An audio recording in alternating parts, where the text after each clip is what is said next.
Stanley, Scuba, Sailing, and Adventures.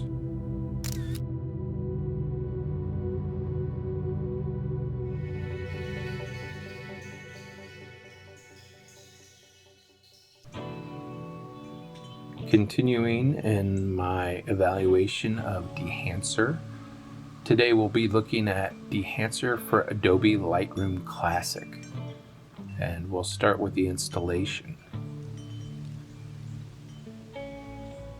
I've already looked at Dehancer for DaVinci Resolve and for some color correction in my underwater video, and now we'll look at it for some photography.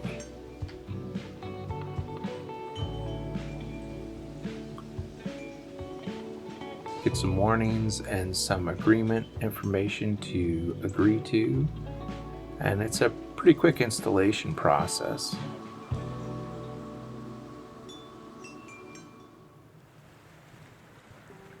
After the installation is complete, we do have to do a little additional configuration. So we'll go down to Preferences and ensure we're on the Editing tab.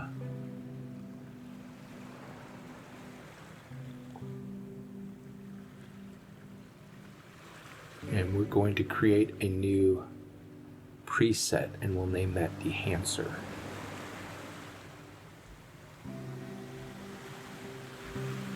And then we'll need to browse to the executable.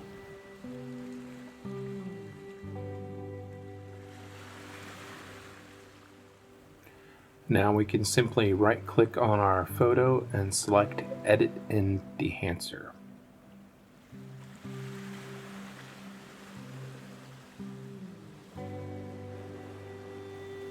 We'll get this little pop-up window, and I will edit a copy with Lightroom adjustments.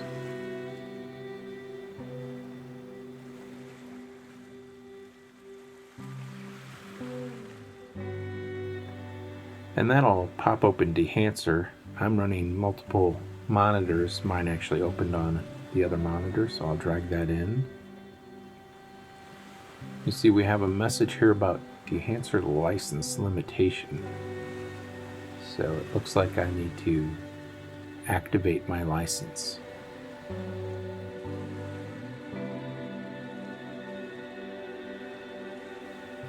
It's a pretty straightforward process. I have a license key, so I'll just click on that tab and paste it in, and then activate the plugin.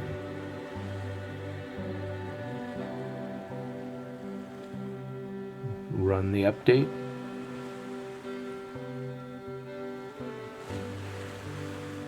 There we go, activated. As you can see on the left-hand side here, we can select our film profile.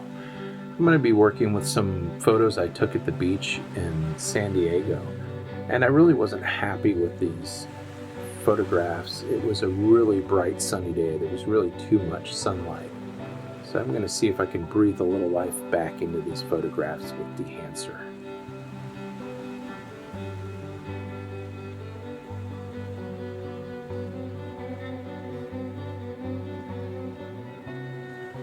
If you recall from the other videos, or if you haven't watched those, what Dehancer does is it gives you these film emulation types. So they have a laboratory and they looked at real film and figured out how, through software, you could emulate working with real film. The reason being that with digital photography, there's just some loss there in terms of warmth and things you can do with real film that you can't necessarily do with digital film. And in some ways, digital sometimes can almost feel a little sterile, at least in my opinion.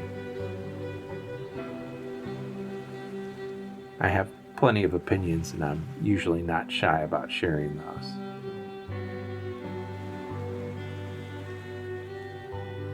I am by no means an expert on film, so I'm just exploring here with some of the different film types.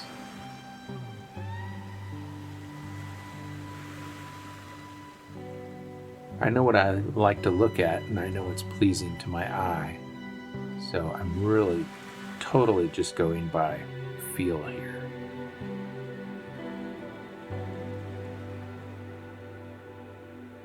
Again, as with the DaVinci Resolve plugin, there's a lot to unpack here, so I'm really just exploring. It's going to take me quite a bit of time to get to know all these different film emulation types and all the settings, but trying to give you a feel here through my exploration what you can do and what you can expect within this tool.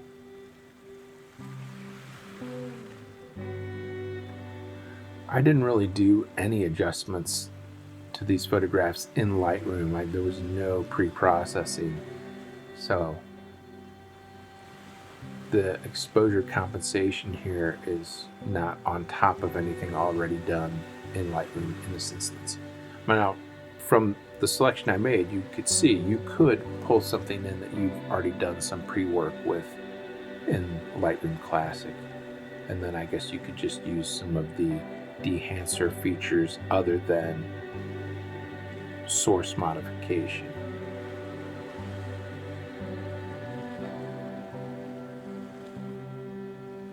The features I find most intriguing in Dehancer are probably the film damage options to really get that old photograph feel.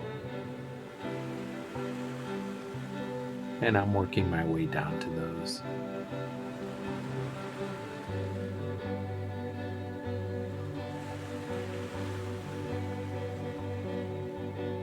Here we go, film damage. I'm really intrigued by this.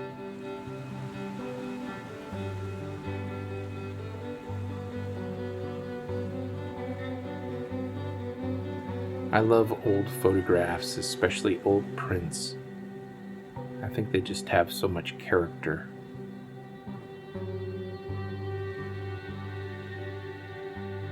Now I'm maxing all these out. Obviously you wouldn't want to do that for your final product, but I just wanted to get an idea of what all these settings do, and the best way for me to do that is just to drag them all the way over, kind of make a mess of things. That's still kind of cool, in my opinion.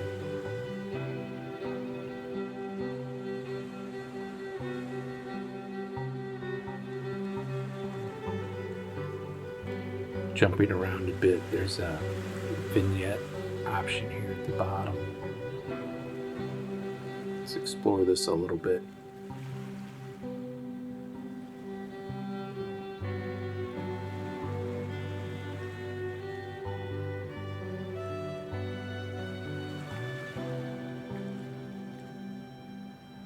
That's pretty cool.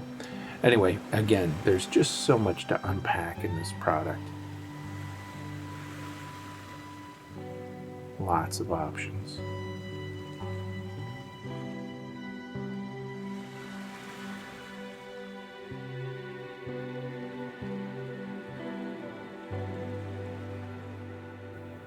One of my favorite options is the undo. And you can turn off all these different things at different levels. Lots of reset buttons for everything. Back to the default settings or turn it off.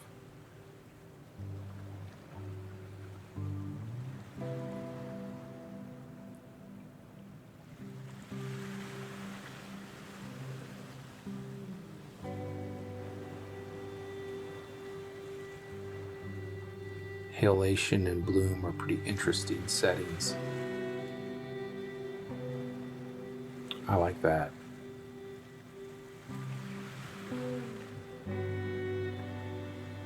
I really feel like this brings me so many options. I can do something with some of these photographs that I really wasn't even happy with. I can't imagine working with something with this already in mind, right? Like if I had an idea of how I would use some of these settings ahead of time as I was shooting, probably unlimited options, right? It allows for a lot more creativity. Wow.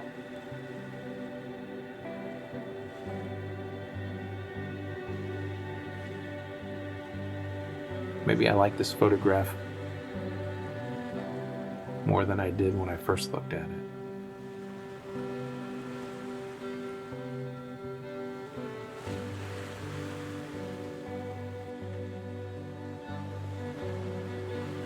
Let's grab a different photograph and see what we get.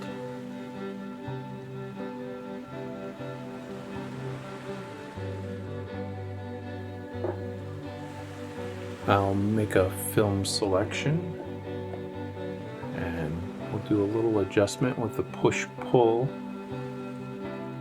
Again, my understanding of the push-pull, it simulates how long that the film would remain in the developing chemical.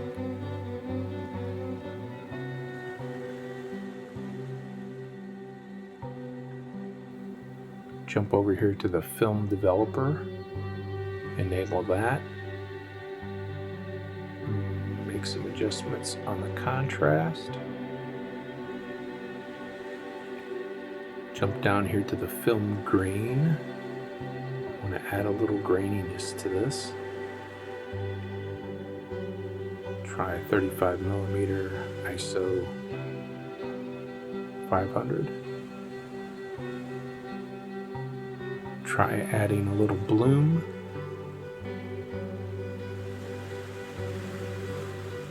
Go for 35mm again. Try adding a little halation as well. Again, 35mm. Kind of like that. Let's jump back out into Lightroom.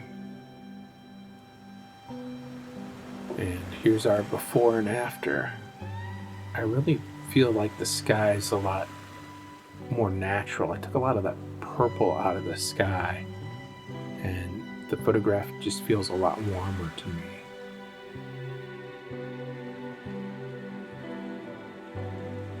Thanks for watching. Please don't forget to subscribe, like, and comment.